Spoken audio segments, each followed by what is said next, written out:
дар ҷараёни сафари корӣ дар вилояти суғд асосгузори сулҳу ваҳдати миллӣ пешвои миллат президенти ҷумҳурии тоҷикистон муҳтарам эмомалӣ раҳмон аз ангурзори хоҷагии деҳқонии дӯстии ноҳияи бобоҷон ғафуров дидан намуданд.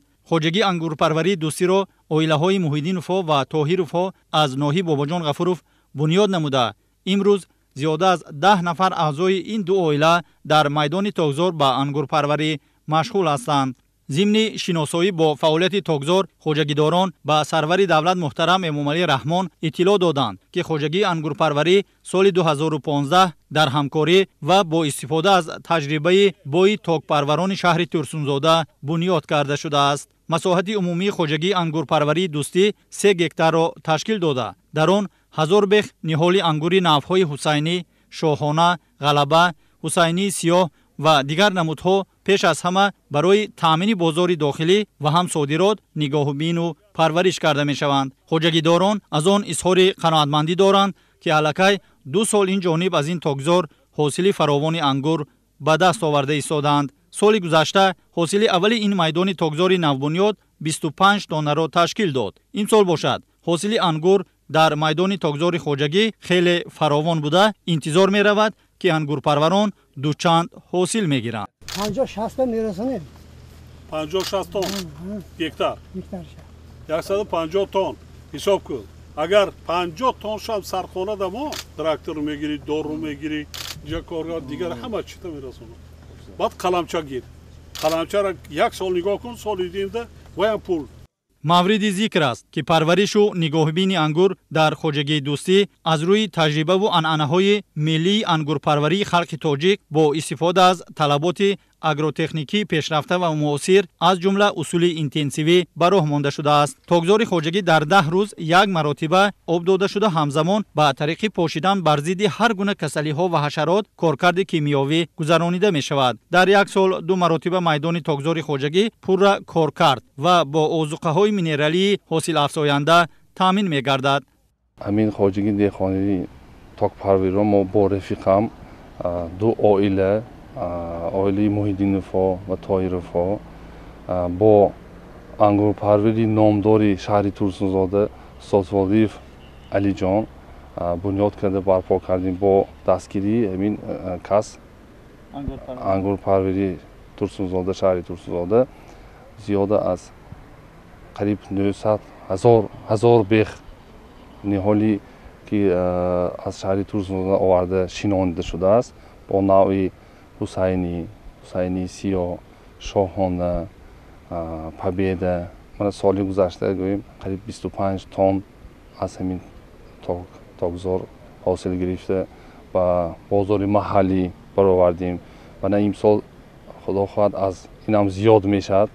бо аввалаш барои бозори маҳаллӣ, баъд барои содирот равона кардан ба ана инҷо ташкил кардем. соли 2015 ино қата ҳамкорӣ кардем. 1000 бех ангура ниҳолаш оварда шинонда кардем. инҷа чӣ хел меша, чӣ хел нефик, ҳардумон фикр кардем. ин фикри мо туғри будааст. инҷа дар ҳосилаш мана соли гузашта мана ҳосил гирифт. ин сол бо ҳосили мо соли гузашта зиёд, 2 баробар ҳозир зиёд. навъҳо, навъ ҳусайнӣ, навъ шоҳон, дамски сиёҳ, дамски сафед, президент, чӣ хеле манда набуд боша, ҳамаша оварда шинода макард. мо аҳли хоҷагии деҳқонӣ дӯстии ноҳияи бобоҷон ғафуров аз он хурсанд ҳастем, ки имрӯз дар ҷараёни сафари корӣ ба вилояти суғд пешвои миллат президенти ҷумҳурии тоҷикистон эмомалӣ раҳмон аз тогзор дидан намуданд. аз дастгириҳои ҷаноби олӣ мо хеле миннатдор ҳастем. барои иҷрои дастури сифоришҳояшон мо дар оянда боз ҳам кӯшишҳои зиёд менамоем.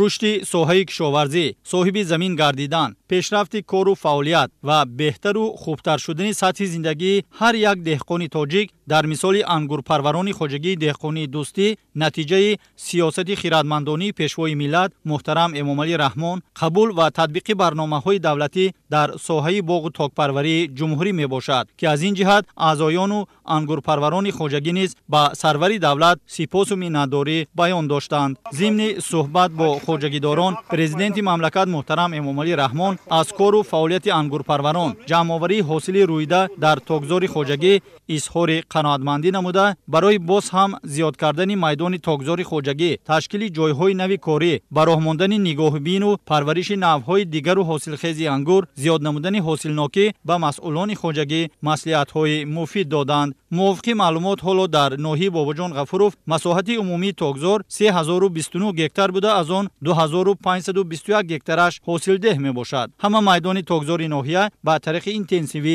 бунёд карда шудааст. ҳар сол дар ноҳия то 50 гектар майдони кӯҳнашудаи ангур аз нав барқарор карда мешаванд. инчунин дар майдонҳои нав тогзори тарзи бунёдашон воиш, яъне хавозавӣ зиёд шуда истодааст. дар тогзорҳои ноҳия зиёда аз 60 навъи ангур парвариш ва нигоҳубин карда мешаванд, ки ҳосилашон фаровон аст. ангурпарварони ноҳия соли гузашта 10 000 тонна ҳосил гирифтанд. ҳосили интизорӣ дар тогзори ноҳия имсол дар қиёси соли гузашта чанд маротиба бештар аст. дастранҷи ангурпарварони ноҳия асосан барои таъмини бозори истеъмолии дохилӣ ва баъдан ба содирот нигаронида шудааст. барои то фасли зимистон нигоҳ доштан ва баъдан ба бозор баровардани ҳосили тару тозии ангур ва умуман дигар меваю сабзавот дар ноҳия 9 сардхона фаъолият доранд. илова ба таъмини амнияти озуқаворӣ дар бозори истеъмолии дохилӣ, маҳсулоти кишоварзии ноҳия ба кишварҳои ҳамсоя ва хориҷи дуру наздик содирот карда мешаванд.